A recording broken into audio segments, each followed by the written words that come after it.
ஆசைப்பட்டு அதை எடுத்திருந்தாலும் எடுத்திருப்பேன். இங்கே அப்படி இல்லை. காசை வாங்கிட்டு ஓட்டு போடுறோம்னு சத்தியம் பண்ணிட்டா என் மக்கள் அதை மீறுதில்லை, சத்தியத்தை காப்பாற்ற.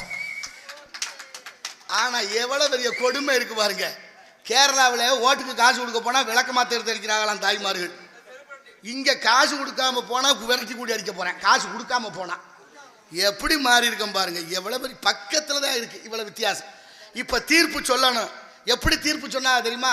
ஐயா சேட்டு, உங்களோட பணப்பைய எடுத்தாங்க, எண்ணுங்க, 800 பொற்காசு இருக்கு.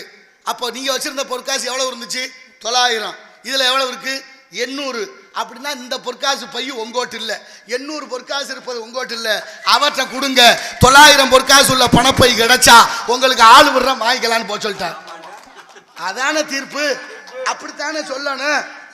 அப்படியா இருக்கு. இப்போ நமக்கு என்னத்துக்கு பெரிய இடத்து பொல்லாப்பு, அரமணை கோழி முட்டை அம்மிகளை உடைக்கும்.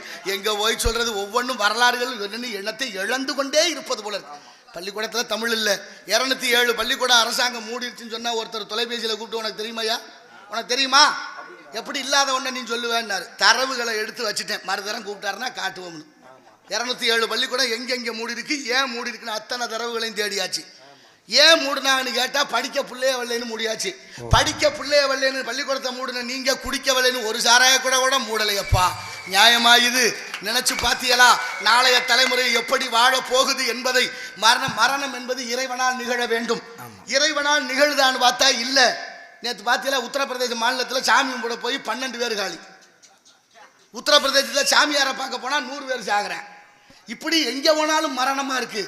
இயற்கை பேரிடர்கள் நமக்கு நிகழுது. ஆனாலும் உயிரை துச்சமென மதித்து வாழ்ந்தவர்கள் உயிரம் அந்த நாட்டில் எத்தனையோ வரு.